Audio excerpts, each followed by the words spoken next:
Good morning. हम करने जा रहे हैं weather, climate and adaptation of animals to climate. जो क्लाइमेट चेंज होते हैं उसमें एनिमल्स किस तरह से खुद को अडेप्ट करते हैं, ये सब हम पढ़ेंगे इस चैप्टर में। इस 7th चैप्टर है क्लास 7th का, और इसमें हमें जो चीज़ें भी मिलेंगी वो रोज़मर्रा की लाइफ में हम देख सकते हैं। ठीक है, चलिए शुरू करते हैं। सबसे पहले एलिमेंट्स जो होते हैं वो डिटरमाइन करते हैं वेदर को। किसी भी एक जगह की वेदर को उसके पर्टिकुलर एलिमेंट्स डिटरमाइन करते हैं, जैसे कि टेम्परेचर, ह्यूमिडिटी, रेनफॉल। ठीक है, ये 3 हो गए। लेकिन इसमें से भी जो ये तीनों चीज़ें हैं ये 24 आवर्स की डिटरमाइन करते हैं। ऐसे नहीं कि अभी 1 घंटे का टेम्परेचर देखा, ह्यूमिडिटी देखी, रेनफॉल देखी, उस दिन का जो वेदर है वो डिटरमाइन होता है इन तीनों चीज़ों से। ठीक है, और ये कौन डिटरमाइन करता है? ये मेट्रोलॉजिकल डिपार्टमेंट डिटरमाइन करता है। वो बताता है हमें कि 24 आवर्स का वेदर कैसा था। जब भी हम किसी भी एरिया का वेदर दिखाते हैं, शो करते हैं, तो उसमें क्या होता है? मिनिमम मैक्सिमम टेम्परेचर को लेते हैं, मिनिमम मैक्सिमम ह्यूमिडिटी को लेते हैं, और मिनिमम मैक्सिमम रेनफॉल को लेते हैं। ये सब मिनिमम मैक्सिमम टेम्परेचर को मेजर करने के लिए एक थर्मोमीटर होता है जिसका नाम होता है मिनिमम मैक्सिमम थर्मोमीटर। ठीक है, आपने इससे पहले 2 तरह के थर्मोमीटर पढ़े हैं, क्लिनिकल थर्मोमीटर और लेबोरेटरी थर्मोमीटर। ठीक है, तो उन दोनों के अलग भी एक थर्मोमीटर होता है जो वेदर को शो करने के लिए, वेदर का टेम्परेचर शो करने के लिए यूज़ किया जाता है। उसके बाद आता है वेदर होता क्या है। ठीक है, change in day to day atmospheric condition is called weather. ठीक है, डे टू डे, एक दिन की जो एटमॉस्फेरिक कंडीशन है उसकी चेंज किस तरह से हुआ, कितना चेंज हुआ, उसको वेदर कहते हैं। ये एक कॉम्प्लेक्स फिनोमेनन है। जितना हमें दिख रहा है कि इसमें 3 चीज़ों को ले लेंगे, टेम्परेचर, ह्यूमिडिटी, रेनफॉल, और इससे हमें वेदर का पता चल जाएगा, तो ऐसा नहीं। उसके बाद आता है जो वेदर होता है, ठीक है, उसकी वजह से हम क्लाइमेट को डिटरमाइन करते हैं। क्लाइमेट क्या होता है? Average weather taken over a long time. देखिए, वेदर क्या है? एक दिन का 24 आवर्स का जो है कंडीशंस, उसको वेदर कहते हैं। ठीक है, क्लाइमेट क्या होता है? जो लॉन्ग टाइम में जो वेदर का एवरेज लिया गया है वो क्लाइमेट होता है। ये नियर अबाउट 25 ईयर्स होता है जिसको हम क्लाइमेट कह सकते हैं। ठीक है, 25 सालों का जो डाटा होता है उसका एवरेज लेते हैं कि यहाँ का टेम्परेचर, यहाँ का क्लाइमेट कैसा होगा। जब भी कोई दूसरी जगह पे जाता है तो पहले सर्च करता है कि वहाँ का क्लाइमेट कैसा रहता है। सपोज़ हम यहाँ से जम्मू कश्मीर जा रहे हैं तो हम वहाँ का क्लाइमेट देखेंगे, गूगल पे सर्च करेंगे, हमें पता चल जाएगा कि वहाँ इस जनवरी के महीने में कैसा मौसम रहता है या जून के महीने में कैसा मौसम रहता है। जिस भी टाइम में हम जा रहे हैं तब का हम देख सकते हैं। तो क्लाइमेट क्या है? 25 ईयर्स का लॉन्ग टाइम का जो एवरेज है वेदर का, वो क्लाइमेट होता है। देखिए, अब होते हैं 2 रीजन्स। अर्थ के जो हैं 2 रीज़न हैं जिनके एक्सट्रीम क्लाइमेट होते हैं। ठीक है, बहुत ज़्यादा ठंड हो सकती है या बहुत ज़्यादा गर्मी हो सकती है। तो अर्थ के जो 2 रीज़न हैं उनमें से एक होता है पोलर और दूसरा होता है ट्रॉपिकल रीजन। ये आप बच्चे हो इसलिए आपको सिर्फ इतना समझना है फ़िलहाल के लिए। तो पोल होते हैं, एक ये वाला और एक ये वाला। यहाँ पे बहुत ज़्यादा बर्फ़ पड़ती है। और उसके बाद जो 3 रीजन है, टेम्परेट जोन, ट्रॉपिकल जोन। ठीक है, ये टेम्परेट जोन है, ये ट्रॉपिकल जोन है। ठीक है, ये इक्वेटर के बाद इक्वल शुरू होता है यहाँ का ट्रॉपिकल जोन, इन दोनों की साइड, दोनों की तरफ। ठीक है, अब इसके बाद टेम्परेट जोन, ये वाला और ये वाला।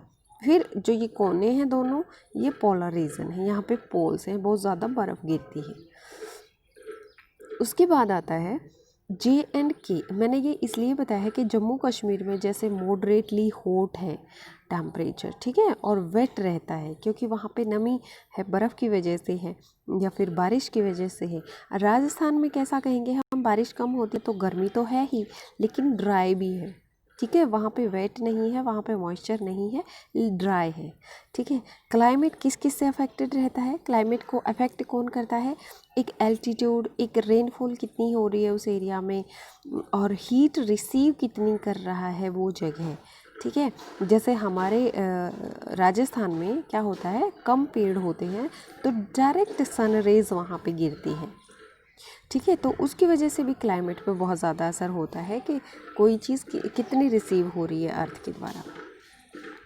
उसके बाद आता है अडेप्टेशंस।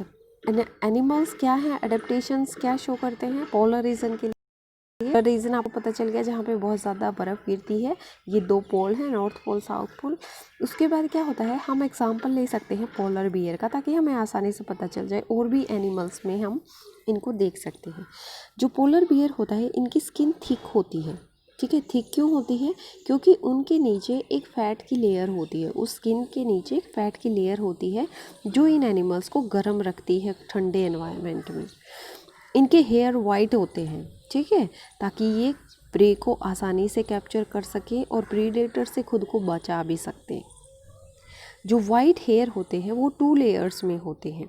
ठीक है, वाइट हेयर्स 2 लेयर्स में होते हैं। जो लेयर फाइन होती है इनकी हेयर्स की, वो ज़्यादा एयर को ट्रैप करके रखते हैं, जिसकी वजह से ये खुद को गर्म रखते हैं। गर्म रखने के 2 हमें रीज़न पता चल गए। एक तो इनकी स्किन थिक होती है अपने आप में ही, ठीक है, दूसरा उसके नीचे एक फ़ैट की लेयर होती है, तीसरा इनके ऊपर बाल होते हैं, वो भी 2 लेयर में होते हैं, और ये गुड स्विमर होते हैं, स्विम कर सकते हैं पानी में, काफ़ी टाइम तक खुद को पानी के अंदर रख सकते हैं, अपनी नाक को बंद रख सकते हैं। इनकी सेंस ऑफ स्मेल है बहुत ज़्यादा स्ट्रॉन्ग होती है, ये दूर से ही पता कर लेते हैं जो पोलर बियर हैं कि अब इनको प्रे मिलने वाला है, शिकार मिलने वाला है। जो इनके क्लॉज हैं, पंजे हैं, वो लंबे होते हैं, शार्प होते हैं और कर्व्ड होते हैं, मुड़े हुए होते हैं, ताकि ये आसानी से अपने प्रे को पकड़ सकें। दूसरा एग्जाम्पल हम पेंगुइन का ले सकते हैं। पेंगुइन क्या करती हैं, ग्रुप में रहती हैं ताकि वो खुद को गर्म रख सकें। आपने देखा होगा ना, आपके लैपटॉप में भी बहुत सारी पेंगुइन का एक आता है वीडियो, तो उसमें बहुत सारी इकट्ठी दिखती हैं। उसके बाद आता है कि जो ये टेम्परेचर में एक्सट्रीम कंडीशंस होती हैं, इसकी वजह से माइग्रेशन होता है बर्ड्स में, बहुत सारे एनिमल्स में। ठीक है, तो हम एक माइग्रेशन को वो देखेंगे कि जो इंडिया में आते हैं बहुत सारे, एक तो भरतपुर राजस्थान में आते हैं, ठीक है, जो हरियाणा में सुल्तानपुर में आते हैं। ठीक है, ये माइग्रेटरी बर्ड्स पोलर रीजन से आते हैं, बर्फ़ वाले एरिया से आते हैं, बहुत ज़्यादा ठंड होती है उस टाइम पे वहाँ पे, इसलिए ये क्या करते हैं, माइग्रेट कराते हैं। और इसका नाम है, जो एनिमल्स जो माइग्रेट करते हैं उनको माइग्रेटरी बर्ड भी बोलते हैं। इसमें बहुत सारे आते हैं, कुछ बर्ड हैं, जैसे कुछ मछलियाँ भी होती हैं, समुद्र में होती हैं, और कुछ एनिमल्स भी होते हैं जो माइग्रेट कर जाते हैं, और ये बहुत ऊंचे उड़ान भरते हैं। और इसका अभी तक किसी को पता नहीं चला कि ये क्या, इनको पता चलता है कि यहाँ से वहाँ जाना है, ये इस सूरज की रोशनी को टारगेट बनाते हैं, या आप हवा को बनाते हैं, या फिर कुछ और इनको पता चलता है। तो ये कह नहीं सकते कि इनका क्या ट्रिक होती है कि वो उसी जगह पे पहुँच जाते हैं। ठीक है, उसके बाद होती है ट्रॉपिकल रीजन्स। ट्रॉपिकल रीजन्स में जो एनुअल रेनफॉल होता है, ये क्वेश्चन आता है बहुत बार जब आप एग्ज़ाम दोगे सीटेट वगैरह का, तो उसमें देखोगे कि एनुअल रेनफॉल कितना होता है ट्रॉपिकल रीजन में, तो 254 सेंटीमीटर होता है। इसमें बड़ी बड़ी पत्तियों वाले पेड़ होते हैं ये इसका सॉरी बड़ी बड़ी पत्तियों वाले पेड़ होते हैं जो ट्रॉपिकल रीजन की पहचान होते हैं, क्योंकि बहुत ज़्यादा रेनफॉल होती है तो ऑब्वियसली पेड़ तो बड़े होंगे, पत्तियां भी बड़ी हो सकती हैं। एग्जाम्पल में इसमें एलिफेंट लेंगे हम, जो अपनी ट्रंक को एज अ नोज़ यूज़ करता है। इसकी बहुत ज़्यादा स्ट्रॉन्ग सेंस होती है स्मेल की, ये खाने को पकड़ता है अपने दांतों से, टस्क से, और क्या करता है कि ये जो पेड़ इसको पसंद है, उसके बार्क को, उसके तने को, उसके छाल को ये उतारने में अपने टास्क का यूज़ करता है। जो इसके पैर होते हैं, उसकी सोल जो होती है उसमें पैड्स लगे होते हैं, जो पैरों के तले होते हैं उनमें पैड लगे होते हैं। ये अपने बहुत ज़्यादा वज़न होता है हाथी में, उसको वज़न करने के लिए, ये वज़न को सहन करने के लिए, हैंडल करने के लिए ये सोल हेल्प करते हैं। ये आवाज़ भी नहीं होने देते एनिमल की, पता नहीं चलता कि आपके पास हाथी आ गया है, क्योंकि उसके पैरों के नीचे वो सोल लगी होती है। इसके जो ईयर्स होते हैं हाथी के, वो बहुत बड़े होते हैं, इनकी स्ट्रॉन्ग सेंस ऑफ हियरिंग होती है।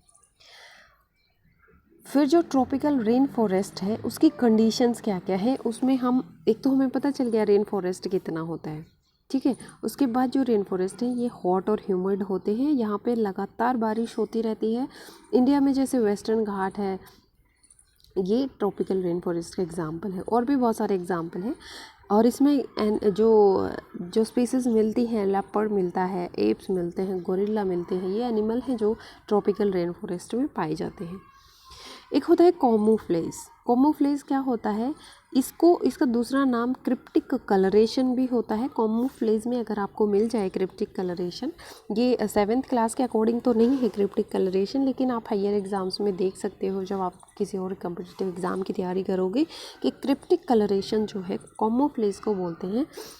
इसमें एनिमल क्या करता है, अपने आप का कलर चेंज करता है स्पेशली तो, लेकिन यहाँ पर मैंने लिखा हुआ है animal mask the location, identity end moment. इसमें एनिमल का पता ही नहीं चलता, ना वो मोमेंट को शो करता है, ना अपनी आइडेंटिटी शो करता है, ना अपना लोकेशन शो करता है कि वो कहाँ पे है, ठीक है। तो वो कोई शो ही नहीं करता, तो किसी को पता ही नहीं चलता कि यहाँ पे कोई एनिमल है। Thank you for watching life science cafe.